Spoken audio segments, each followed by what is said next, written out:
weltare ɓiɓɓe fulɓe andu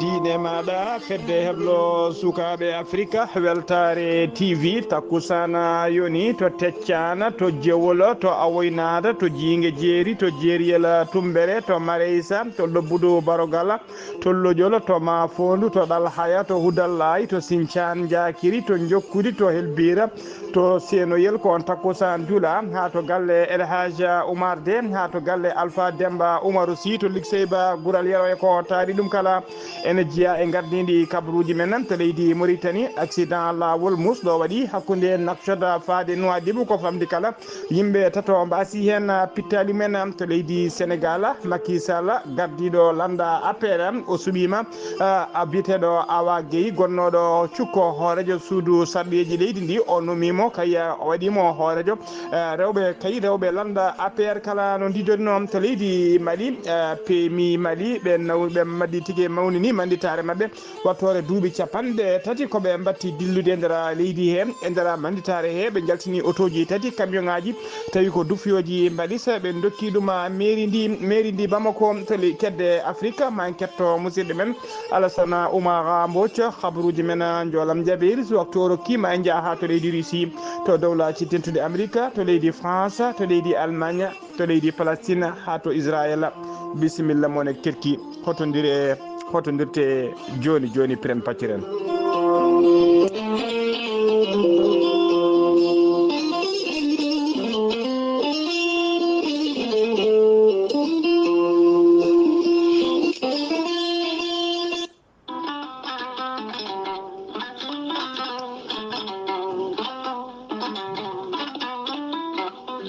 kawis mawɗo ekkiɗo hen nalliki mbiyaki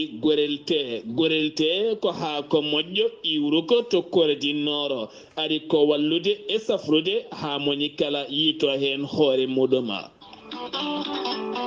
ɓen hutortoɓe gorelte mbi'i alhamdulillah yoga hen ko joguinoɓe ñabboji kawniɗi no feewi yoga e docteur mabɓe kolliti hol o safara mon jiituɗon an neɗɗo tuƴiɗo joguiɗo AVC jogui cardiaque ƴiƴam dogata e ɓandu mum ɓandu jaaɗoru ɓandu wuloru prostate yoga e ñabboji goɗɗi kala hay janowo kala mum de so jokkodire gorelte ma yiito hoore muɗuma gorelte ko haako moƴƴo iwruko to koredinnooro ari ko wallude e safrude ha moni kala tina hoore mum a yittat ko jamireɗa mbaɗa e ndiyam ngulɗam aɗa yara aɗa yiito cellal ɓandu maɗa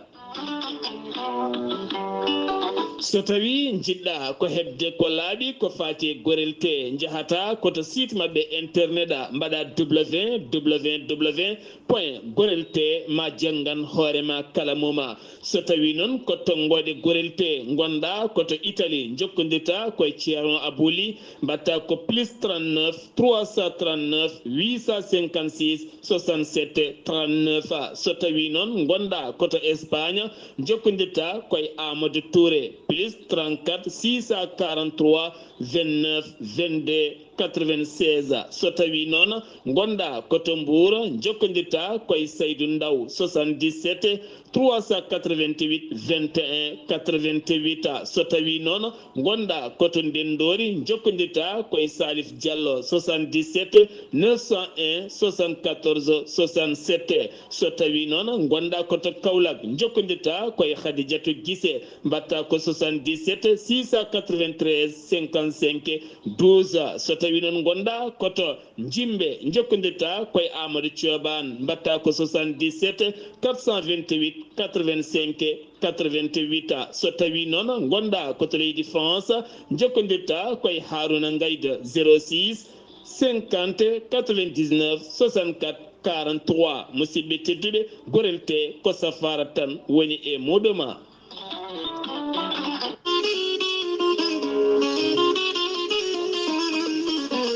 ceerno jibisi wettiyanke safriyanke laaɓaɗo listihar kumpitiɗo lasrari bittowo yogay ñabbuji cuuɗotoɗi e nder balli kala ceerno jibisi ene tintina dendagal bandiraɓe julɓe kala omo tawe hande o to Agnam Siwol tawete koye nder leydi Sénégal sa iwi banggue Wourossogui a ari ha to hôpital Agnam o sa ɓenniɗon seeɗa sara ñiɓirde weefɗo ko ɗon ceerno jibisi tawete hande o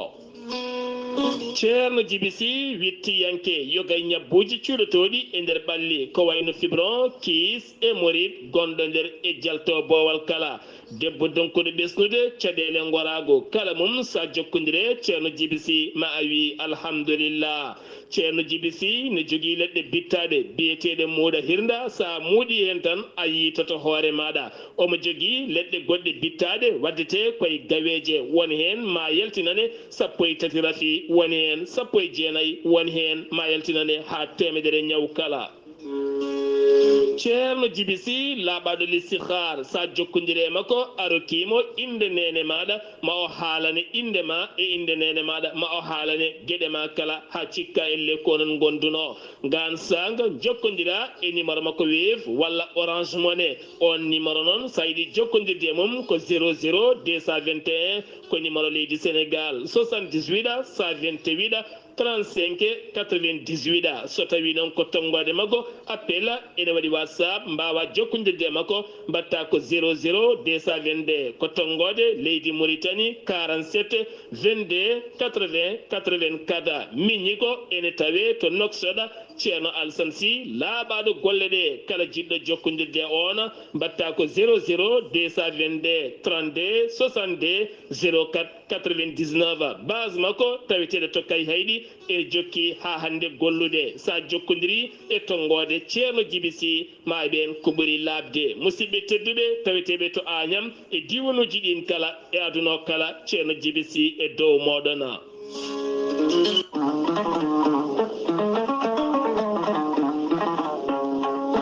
docteur Bayela Djibril Diallo bittowo leɗɗe cafrowo yogay ñabbuji cuuɗotoɗi e nder ɓalli kala docteur Bayela Djibril Diallo bittuɗo leɗɗe e safaruji fina tawaji men rutti kadi witti yogay ñabbuji ha heeɓi kollaɓi wonande ɗeɗo henna leɗɗe ene cafra ɗiɗo henna ñabbuji kala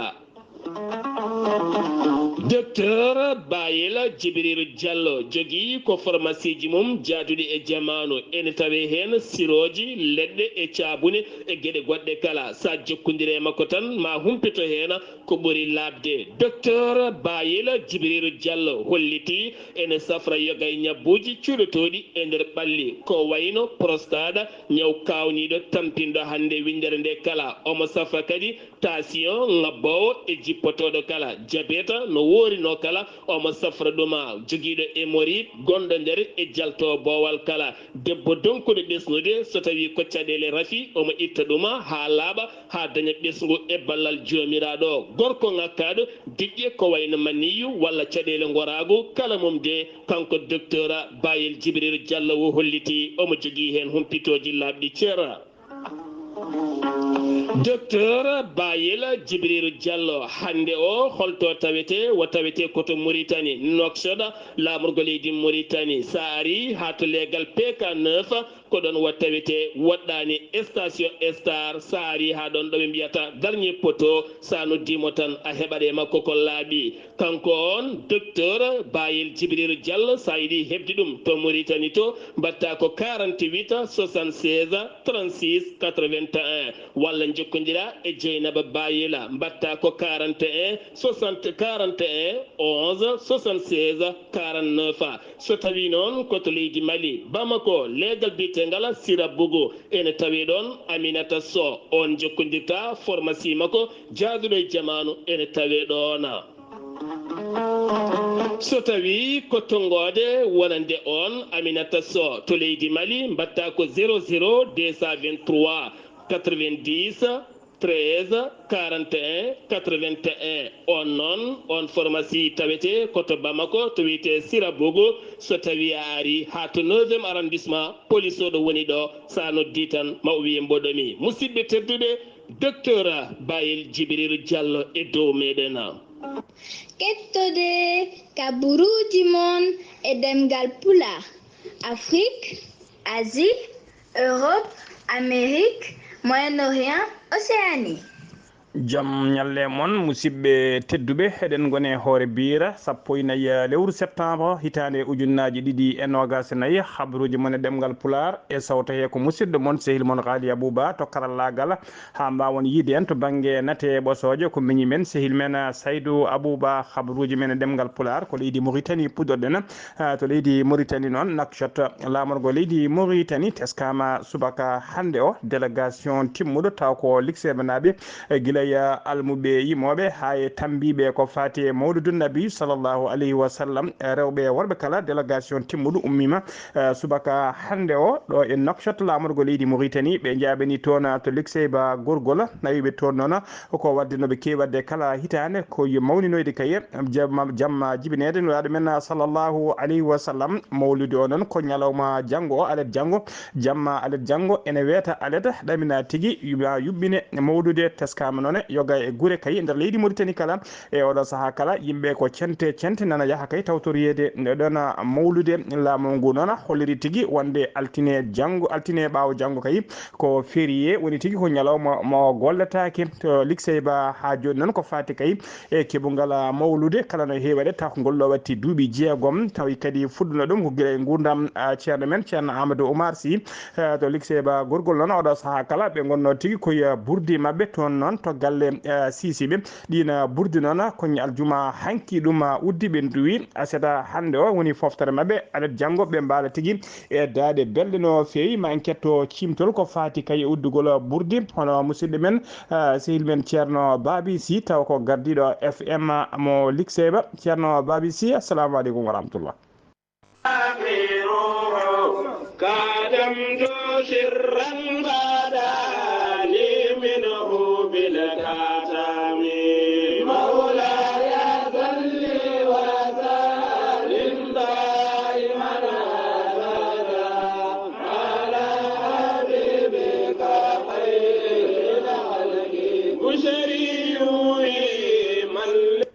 jam ñalle moon musidɓe tedduɓe hettiyankoɓe weltare ɓiɓɓe fulɓe andu diine ma kame a yawo weltare TV jam ñalle ma Ghali Abouba hande ko mawde aljumani hawre 13 lewru 6 septembre hitande ujune ɗiɗi e nogas e nayyi ko ɓuuri mantinade kabaruji men ɗo e cuuɗi men Likseyba gorgol ñalawma aljuma hande o wonata tawi ko timmode o ɗon burdi tawi ko kolol jeego ɓiwol kewgol yuɓɓinede e kala hitande so tawi lewru mawlude darima guila goho ha sappo tawi ko wadde burde tawi ko jaɓɓorade ɗum mawlude nabiyi sallllahu alayhi wa sallam tawi sosno nde ɗo lulde alliyankore ko goto jaaɓi Allah tedduɗo mbitenoɗo ceerno Ahmadou Oumar Seydou Sy loldirnoɗo kay Alpha Sy yo weli Allah wone makko ko kanko sosno nde ɗo lulde alliyankore eɗen gandi ko hikka waɗata tawi ko duuɓi 6 ko ɗum ene yuɓɓine tawi ko wadde ɓurdi jaɓɓorade ɗum mawlude nabiyi sallllahu alayhi wa sallam ko ñalawma aljuma hande o noon wonata tawi ko timmode oɗon ɓurde so yeehi ha caggal takkusan ko silki alqur'anil karim duwanade dendagal ɓesguji julɓe to goni e nder aduna he kala so yeehi ha jamma noon caggal juulal gueƴe ko nden wonata tawi ko duwaw tawi ko ɓurde o ko nden timmata noon ko Ghali Abouba ko ɗum ɗo wonno ko tongolɗen ko yoyti e mawlude nabi sallllahu alayhi wa sallam tawi ko jaam jibinede annabi o mo jaam e kisal woni mum mo joom deftere o wiyanno ni walawla ruhuhu ma raha rihun wala shey'un yakunu ala dawami eɗen gandi ko kanko so wonano kanko hay hunde ala ko wodata hay keneɗi kadi dogata ɗum noon Ghali Abouba ko ɗum ɗo wonno ko tongol nden hunde kabaruji men ɗo e Likseyba gorgol sibaɓe Likseyba gorgol gam weltare ɓiɓɓe fulɓe andu diine ma ceerno Babi Sy golle ma jooɗi peewi eɗen ciftina bandiraɓe tan lefol ngol ko aljuma hanki o filno ngol en keɓano yaltinigol aljuma hanki ha joni habaruji men e ɗemgal pulara to leydi Mauritanie keddoɗen ha joni accident lawol musɗo waɗi hanki tawi ko lawol hakkude Nouakchott faade Nouadhibou ɗum waɗi ko aljuma hanki 13 lewru septembre ko otoji tati noon kañumen pelbodiri ɗe accident o waɗi ko sara wuuro witego Chalka noon en tawe 150 kilométre hakkude muɗum e Nouadhibou teskama noon Allah accident o musde e hulɓinade nde otoji ɗi pelbodiri otoji tati ɗi nde pelbodiri hen oto goto ma ruppiti jeygue ɗum saabima cuumu ene teska noon e oɗo saaha kala kewgol accident ji e dow lawol Nouadhibou faade Nouakchott walla Nouakchott faade Nouadhibou e nder accident ho noon teskama yimɓe tato mbasi hen pittali mumen ha joni ko leydi Mauritanie keddoɗen campagne ko fate haɓade kay embouteillage uji e nder Nouakchott ene jokki kadi ɗum fuɗɗima rokkude résultat ji taw kadi ko résultat ji mantiniɗi e nder jonte ɗiɗi tan ko e nder oɗo ruma ko fate campagne haɓade embouteillage uji e nder jonte ɗiɗi tan wayloji kewɗi teskama e circulation e nder yoga e nokkuji ha tenti noon to capital Nouakchott nokkuji kewɗi noon e nder capital ko otoji to nokkuji kewɗi e nder capital to otoji mbaɗanno kay fodde waktu walla feccere waktu ɓennude Carrefour e teskama ewɗo saaha joni otoji dogar ko vert ala tigui haydara ala embouteillage beddaji keyi e oɗo saaha joni beddaji kewɗi e goudron ngaji kewɗi kay e oɗo saaha joni mbaɗama libéré ha laaɓi yeyannoɓe guila yeyannoɓe kay paye woni tigui waɗannoɓe bana ene e jeeygu kewi waɗannoɗe dow goudron ittama ha laaɓi ko wayno kay to yesso Mauritanie walla to Carrefour BMD ha kay caggal Mauritanie face à face juma Arabie Saoudite ɗiɗo nokkuji kala waɗama libéré oɗo saaha joni goudron o yaaji jeeyanoɓe kadi e laaɓi e booli kala e guinama ha laaɓi taxi ji kewɗi kadi daratnoɗe yoga e nokkuji ene ƴetta kileneɓe e oɗo saaha joni ɗin nokkuji kewɗi ittama waɗama kadi nokkuji tan to taxi ji poti darade hay otoji personnel kay e kala saaha daratnoɓe kay gam sodde hunde walla ƴettude hunde teskama e oɗo saaha joni walla nokkuji kay so tawi wona kay parkata otoji ɗi poti darade so tawi a ƴeŋti e oto ma hay sinno jiɗɗa ko ƴettude hunde ɗara sa arti tawata ko police ji ɗi mbaɗi kardinara woni tikko mbiyata opération sabo ɓe coki oto maɗa so wona kay jomum yoɓa amande on tigui sabo ittatake e ponoyal oto ma ɗum foof noon ko yidde haɓade kay embouteillage uji e yidde liberde kay circulation ha newo e nder Nouakchott lamorgo leydi ndi kala ha tenti noon to legal capital ha joni ko leydi Mauritanie keddoɗen jagorgal leydi Mauritanie kalfinaɗo ko fate ndema hono biteɗo Moma Wula Beybata o holliri tigui laamu ngu woni tigui ko ƴettude peeje kay no remoɓe no remuru kay no remoɓe kay keɓiri haalisaji taw ko ballal e mbadi ñamade woni ko wiyete tigui woni ko wiyete crédit agricole taw ko ɓe remoɓe noon ndema ko fate irrigation woni ndema tawi ko ndema dosete koye ndina mbadi noon mbiɗen taw koye mbadi ñamade woni pré ko wiyete pré agricole foof noon ko yidde kay ƴellidde ndema e nder leydi hen ha leydi ndi kadi wawa tigui jogade hoore mum natta jiggoyade o holliri kanko ministre o wonde kay ko heeɓa e campagne agricole ɓennuɗo ko heeɓa tigui e remru so tawino kay infrastructure uji woni laabi moƴƴi dañanoma so tawino kadi cuuɗi taw ko cuuɗi ɓuɓnoji woni de chambre froide tawa ɗina ko heeɓa e remru ko ne wawno moftede e tigui e ɗum wawno dusde leydi ndi lebbi kewɗi no fewi o holliri noon laamu ngu nana darino doole mum ponno kay yidde kay ɗoftude e wallude ɓeɗon remoɓe guila kay ko fate ustugol droit de douane wonande gueɗe demruɗe ha e gaddugol tigui des entrants agricole tawi kadi ko quantité moƴƴo e qualité jonɗo no fewi e haɓade kadi ñamona guila ko fate tenke ha ko fate gilli ha ko fate colli kala laamu ngu nana dari habde muɗum e ummanade kadi ummitade kadi juktude e yoga e nokkuji taw ko nokkuji demeteɗi beele kay ɓen so ndemi ene mbawa artirde remru mumen ha e nder yoga e guure mawɗe ɗum foof noon ko darde laamu kanko ministre o noon o holliri tigui o jokkodiral kay e disnodiral waɗe hakkude ministére mo ardi o hakkude mum remoɓe kala saaha waɗe kay beele ɓe mbawa yewtidde ɓe mbawa tigui ƴewde ƴellidde beele ndema kane ƴellito hano hannirta ni ha joni ko leydi Mauritanie keddoɗen jagorgal leydi Mauritanie kalfinaɗo ko fati o woni ministre de la pêche o joddima noon ñande alkamisa ɓenniɗo e ambassadeur joɗaniɗo leydi Sénégal e nder leydi Mauritanie wonno mujibu jonde nde noon ko yidde kay hesɗitinde e ñastade cehilagal e jokkodiral moƴƴal gongal hakkude leydi ɗi ɗiɗi woni leydi Mauritanie e leydi Sénégal jonde nde noon waɗi koto ministre koto bureau ji ministre to bureau ji jagorgal toon kalfinaɗo ko fati a wonder leydi Mauritanie hono bureau ji biyeteɗo El Vadil Wula Siddati Wula Ahmed Louli so tawi ko ambassadeur joɗaniɗo leydi Sénégal e nder leydi Mauritanie o wiyete ko Birama Mbagnick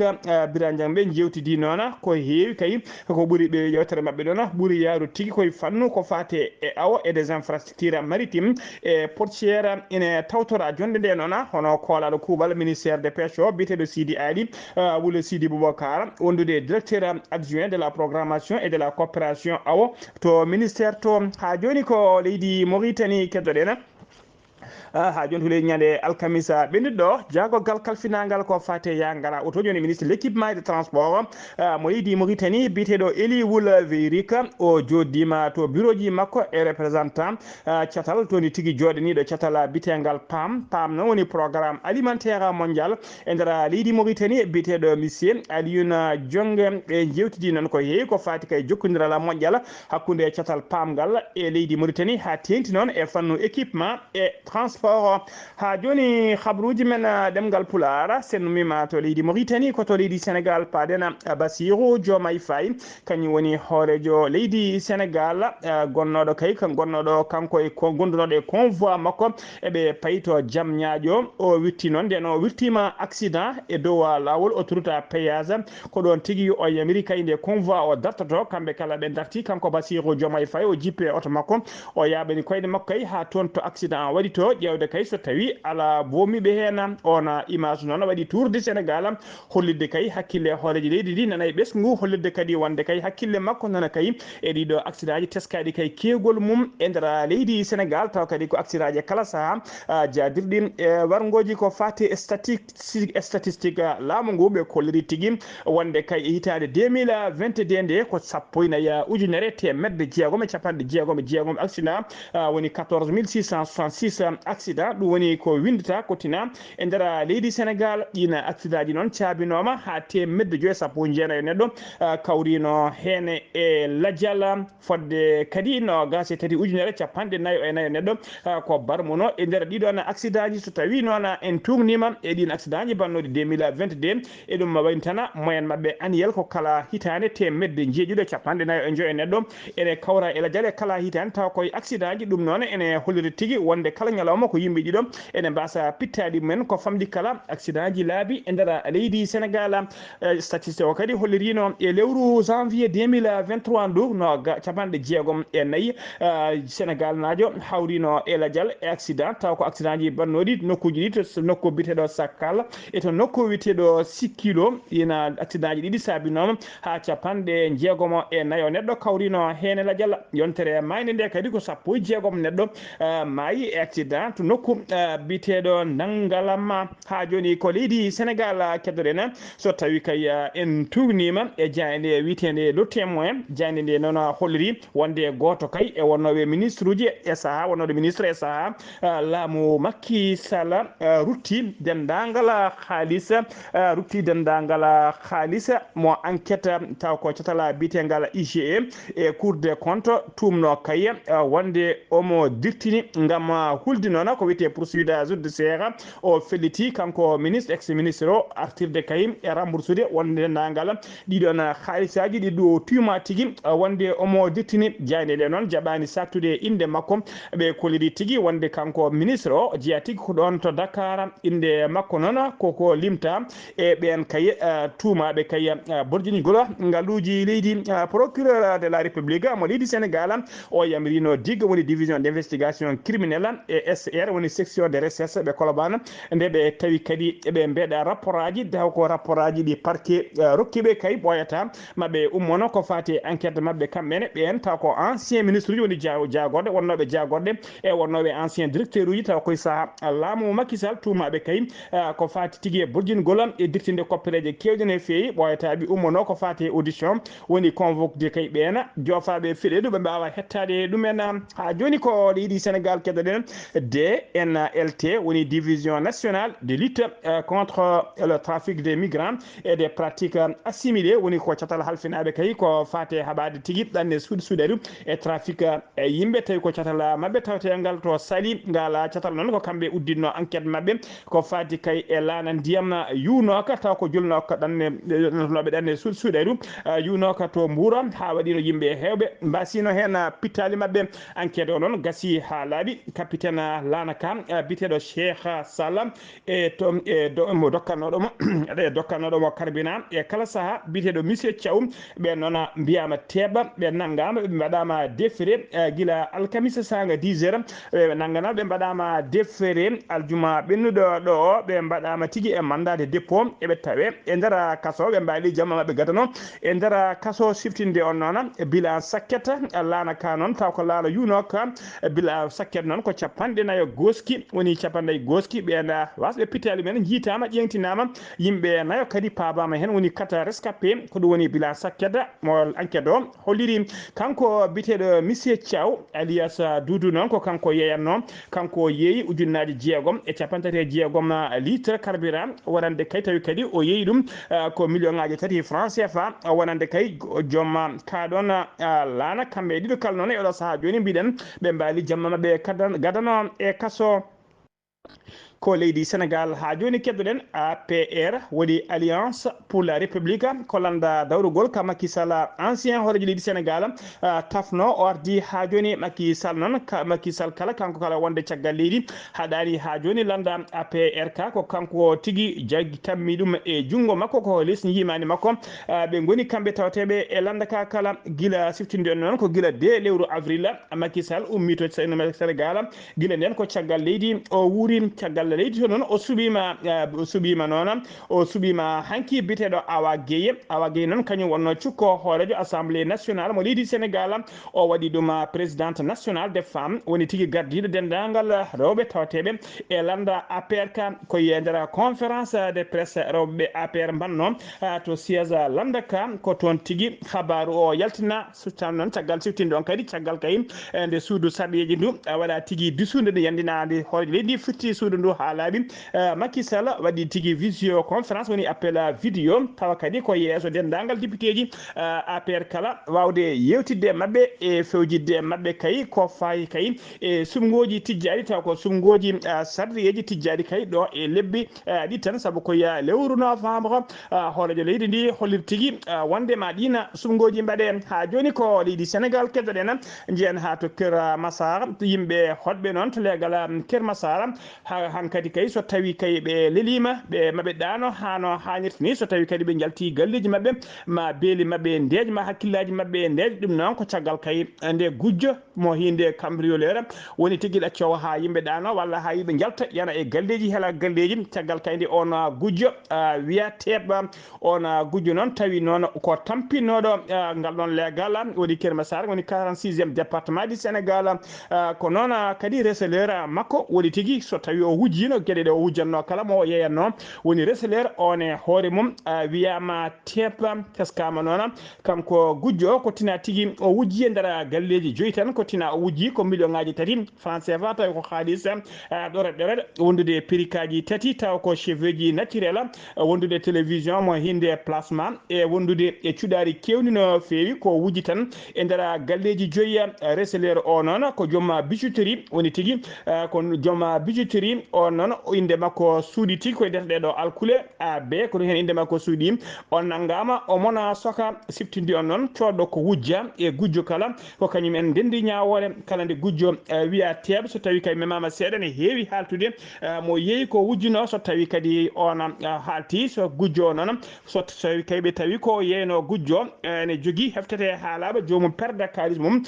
kadi jomum soke rewne kadi lawol ɗum noon eɗen ndentina bandiraɓe tan e kala saaha yo ndento sodde gueɗe ko gujja walla gueɗe ɗe ganda kila kay en dammiri ha e tigui e téléphone ngaji ha tenti noon e téléphone ngaji e kala saaha jeeti taw ko gujjaɗi hay sinno a itti pisma aɗa waɗi hen pis goɗɗo hay sa waɗi wol folomate yoga e téléphone ngaji so tawi tan a waɗi hen pisma walla a waɗi appel waɗat géolocalisé ɗon e ɗon a yitete so tawi kadi a yitama téléphone ma perdata kalis ma perda kadi nangueɗa hen ndewneɗa lawol ha joni habaruji men ɗemgal pulaar sen ummima to leydi Sénégal koto leydi Mali paadena fama woni forces armées malienne ko dadiɓe leydi Mali mbiyete noon ɓe kolliri tigui wonde ɓe jiiti armuji kewɗi gueɗe petelaji ha e kuure mumen e nder région de Kidal taw ko natirde wuuro Kidal ngal ɓe kolliri noon koye saha kay ɓe gonno e mission mabɓe ordoyade ko nden ɓe jiiti ɗeɗon kaɓɓirɗe armée o noon yiiti koye ballal ɓe jiiti ɗiɗon kaɓɓirɗe noon koye ballal population Kidal ɗumen noon caggal kayde kabri fama wonde kay guila ñande altine jeenayyi lewru septembre wonde armée ne tawe tigui to funnague wuuro ngo koye ngan sanga noon commandant mo 7e région militaire hono colonel major Daouda Sangara ko guila nden o rokki yamirore patrouille kayde arme o wawata yiitede ko ɓuuri yawde e yaccade ko nden tigui ɓe mbawi wadde oɗon patrouille haaɓe mbawi yiccide dendagal ɗeɗon kaɓɓirɗe petelaji ɗi e kuure ɗe kala kanko commandant noon Sangara omo jaani dendagal population e ballal mumen kay e oɗo enquête ha ɗiɗo petelaji mbawi yitede guila e kuure ha e petelaji kala ha mbawi yitede kay tetta e juuɗe haɗani noon enquête o nana jokki beɗen ande kay ɗiɗo petelaji holto ɗi ummi holto ɗi payi holko wonno fandare majje ha joni ko leydi Mali keddoɗen duwana mo leydi Mali woni koninkoɓe faggudu ɓe leydi Mali ɓe teɓima drogue mo hinde cannabis noon koto poste de douane tawateɗo to Diboli ɗon kerol hakkude leydi Mali kañum e leydi Sénégal yita drogue o noon ene ɓe tawi drogue o noon mbiɗen Diboli noon en tawi nder région de Khayi teɓa noon ɓe tetti noon drogue o noon ɓe tawi ɗum tigui ɓe tetti drogue o ko guila ñande ɗiɗi lewru septembre ɓe tawi ɗum noon koye koliji ɗiɗi drogue ɗina koliji noon ko temedere capanɗe nayyi e jeetati paquet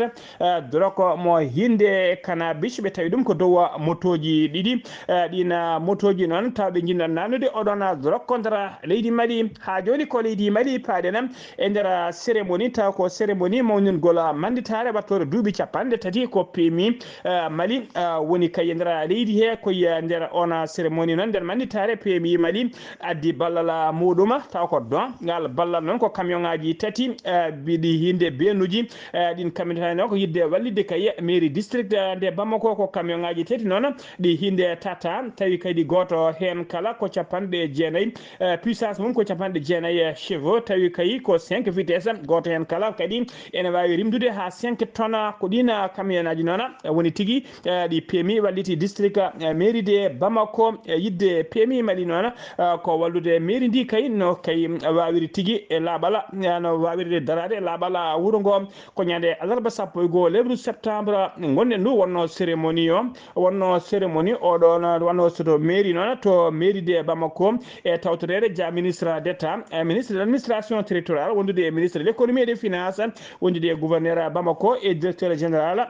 PMI di Mali ko ɓeɗo kala mbawi tawtorede oɗon cérémonie ha joni ko kabaruji men e nder dongre Afrique sen ummima toon to leydi Mali jabboɗen ko musidɗo men sehiɗo men hono Alassane Oumar Mbodj gorko mo Sarandogo Alassane Oumar Mbodj salminama juuram. en calmitima Ghali Abouba en calmini dendagal hettiyankoɓe Ayawo TV habru men e dongre Afrique e ñalawma hande o puɗoɗen ko leydi Côte d'Ivoire ko leydi garwanide tawata koye e nder windande kala remde ko wiyete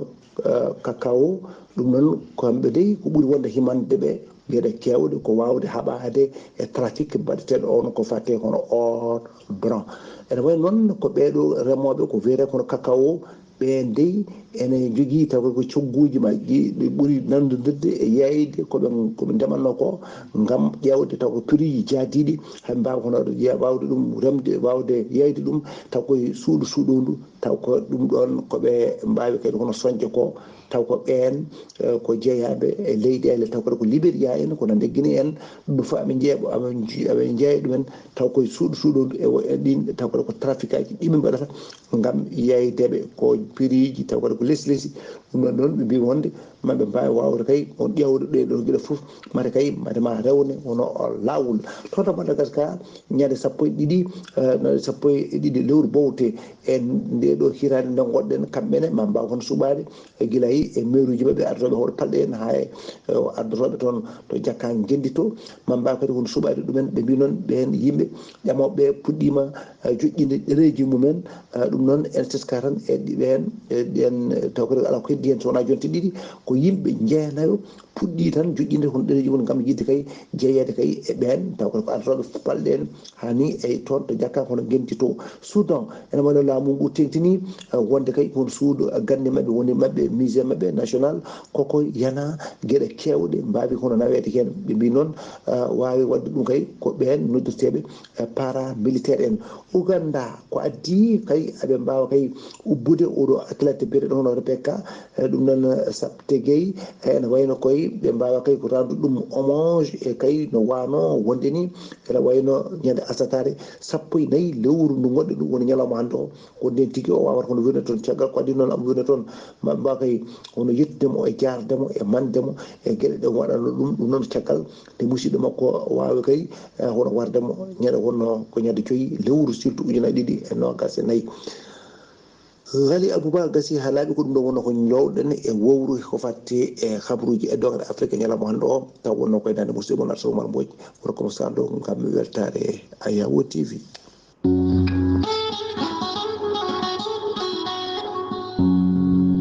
gonkay mini anda keɗotomi ko jahande heblo sukaɓe Africa nde tawno jande nene laaɓi kadi humpede welami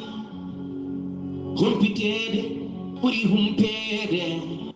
humpede welani humpitede ɓuuri humpede kala jiɗɗo humpitede yo hetto jayde men jayde weltare ɓiɓɓe fulɓe andu diine maɗa Alassane Oumar Mbodj golle ma jooɗi peewi ko noon kadi Yaya Ndiaye golle ma jooɗi peewi takkusana yoni ha to galle ceerno Amadou Tidiane Alpha Mama Siley Ba to Moderne kay haydi ha to galle Samassa ko on takkusan kadi juula ha to duɗal ceerno Amadou Tidiane Kane to Fondu ha to galle ceerno Mama Cissé to Fondu e ko taari ɗum kala habaruji men joolam jaɓeri koto leydi Russie puɗorɗen to leydi Russie to leydi Russie noon teskama tigui l'armée leydi Russie ɓe koliri wonde ɓe nangui wuuro heso kay aset hande 14 lewru septembre tawi koto toon to funnague leydi Ukraine on to funnague leydi Ukraine oɗo sakara armée leydi Russie nan toon tigui hetta yoga e guure ha joni no ɓe kolliri noon ko ministre de la défense leydi Russie kañum tigui ɓayyini habaru o aset hande o koto dawlaci tentuɗi Amérique paɗena Donald Trump gonɗo kay e oɗo saaha joni ruuma jarribo gam yidde kay artude e jappere e laamu ardade dawlaji tentuɗi Amérique o holliri aljuma hanki 13 lewru septembre wonde kay kala nde o heeɓi polgu kay o heeɓi fatnange wawde artude ardade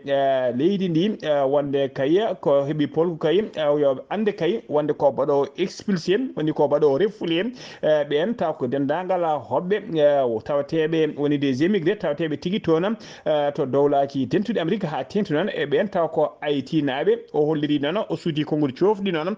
faate ɓen Haïti naaɓe holliri tigui wonde koɓe ñamoɓe dawaɗi koɓe ñamoɓe ulluɗi hono Joe Biden kañum woni hoorejo dawlaji tentuɗi Amérique noon gonɗo kay e cilsitirde laamu mum o waɗi erago faade Donald Trump wawde kay yo andu e nder programme mum ene jogui ko heewi kay so wona kay sudde konngol cofɗi kay tawi ko noddoji tigui leñam walla rasismiyagal walla hollirde gañgu faade ɗanniyankoɓe ha tengti noon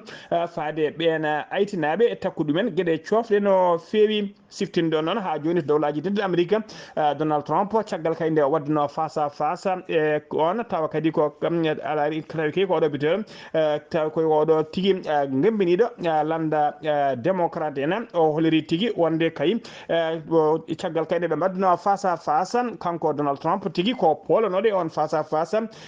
kanko nona Malas Kalaris o holiri no tigi wonde dabbino deuxième tour de baddi tigi face à face Donald Trump kono Donald Trump e odo saha joni koko jattini holiri tigi wonde ko jabani deuxième tour woni face à face debo watta hakkude mabbe ko to leydi France padenam Papa François ko kanyum woni mawdo diine Isa yankobe windere o holiri tigi aljuma hanki sappo tati lewru septembre wonde kay o wawata arde tawtorede ko fati cérémonie uddida gol woni ko wiete réouverture cathédrale Notre-Dame de Paris woni tigi galle taw galle mawdo to julurde diine Isa yankobe on galle non tawte ko to Paris ko galle on ko sumno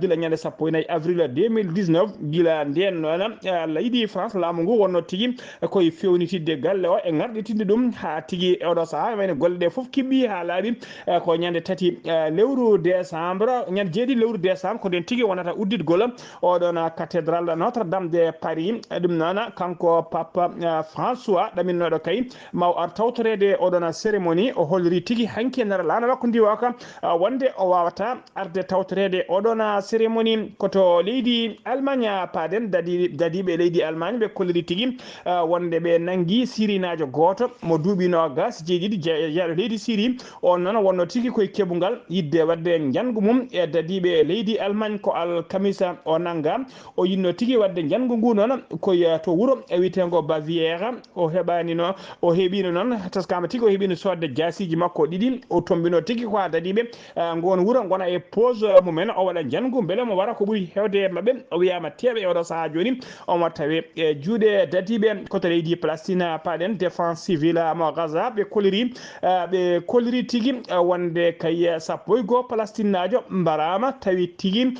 ko hen ko buri hewde ko rewbe e sukabe ko bombardement non mo konin kobe leydi Israel mbade mabbe jamma hanki o e galle goto tobe taw ko galle doga moltu en woni tigi dognobe doga moltu en e dara on galle mo be moltino taw ko Palestine nabe ko hen tigi bombardement Amerique wadi habe mbasi hen pitade mabbe e der ben sappo go Palestinajo barabe hen nayo ko sukabe hen tato ko rewbe ha joni khabruji men demgal pular udditena khabruji men ko to leydi Russie ko to leydi Israel to leydi Israel non to wuro witengo Ramla ko oto goto fetti tona yimbe nayo tay ko to tufana do bombo kanyum fetti yimbe nayo kawri hen e la jala dum no wadi ko nyande alkamisa sappo yidi lewru septembre de ngoni nim kala hoddiram non nayo kala kawri e ladial koye hôpital e juude safabe tagal nde be barmuno barmande musdene fe wadi kadi barmube hen jeegoma e der barmube jeegom be hen goten tampi sannen tawe tigi hakkunde wurbe e maybe musibbe teddube gasi halabi cer ko dum do wonno ko min tonga non khabruji mon demgal pular e sawta he ko musiddo mon sehil mon Ghali Abouba to karalla gal ha mbawon yidi en to bangue net bosoje ko Saydou Abouba to liksebe ko Cierno Babisi ko kedde Afrique ko musidɗo men sehil men Alassane Oumar Mbodj gorko mo saran dogu yo jaam Allah jogomi jogo on